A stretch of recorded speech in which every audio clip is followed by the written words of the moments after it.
ආයිබෝවන් කියලා පිළිගන්නවා ඔයාලව. ඔන්න අදත් මම ආවා වෙනද වගේම රසමරස කෑමක් හදන විදිය කියලා දෙන්න. හැමදාම පරිප්පු උයලානේ කන්නේ. ඔන්න අද වෙනසකටත් එක්ක පරිප්පු වලින් රසමරස ඒ වගේම පෝෂණයෙන් ඉහළ තෝස් එකක් මුද. බලන්නකො මේ තෝස් එක හරිම සොෆ්ට්. එන්නකො එහෙනම් මාත් එක්ක අපි වැඩේ පටන් ගමු. මුලින්ම මේ පරිප්පු ටික පැයක් විතර වතුරේ දාලා පෙඟෙන්න තියන්න ඕනේ. හැබැයි මෙන්න මෙතනදී වැදගත්ම දේ පරිප්පු ටික පෙඟුණාට පස්සේ ඒ වතුර ටික නම් ගිහි කරන්න එපා හොඳේ. ඒ ඇයි කියලා මං තව ටිකකින් කියන්නම්කෝ. දැන් පැයකට පස්සේ තැඹුණු නෙමෙයි පෙඟුණු පරිප්පු ටික බ්ලෙන්ඩර් කප් එකකට දාගන්නවා. ඒකටම අමු මිරිස් කරපිංචා රතුළුණු සුදුළුණු දාලා හොඳට මෙන්න මේ වගේ පේස්ට් එකක් යනකම් බ්ලෙන්ඩ් කරගන්න ඕනේ.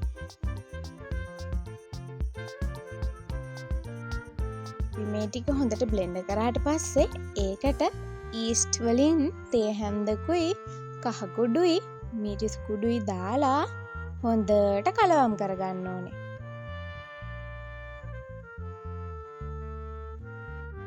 හොඳට කලවම් කරාට පස්සේ මේකට පොඩි විවේකයක් දෙන්න ඕනේ. පැයක් විතර වහලා තියන්න. මේ බලන්න අපේ මිශ්‍රණය හොඳට පිපිලා තියෙනවා.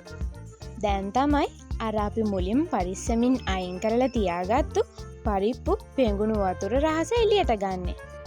රස අනුව ලුණු කුඩු ටිකකුත් දාලා අර වතුර ටික ටික එකතු කරගනිමින් තෝසෙ හදන්න පුළුවන් ගානට දියාරු පේස්ට් එකක් හදා ගන්න ඕනේ. වැඩිය දියාරු කරගන්න ඇත්ත එපා. නැත්තම් තෝස් එක නෙමේ පපඩමන් තමයි හදාගන්න වෙන්නේ.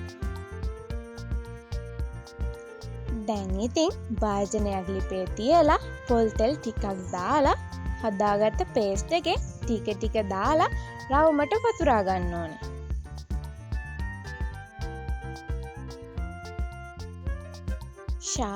සුවඳ කියන්නේ ගෙදර අයටත් ඉවසන්න බැරුව ඇති දැන්නම්.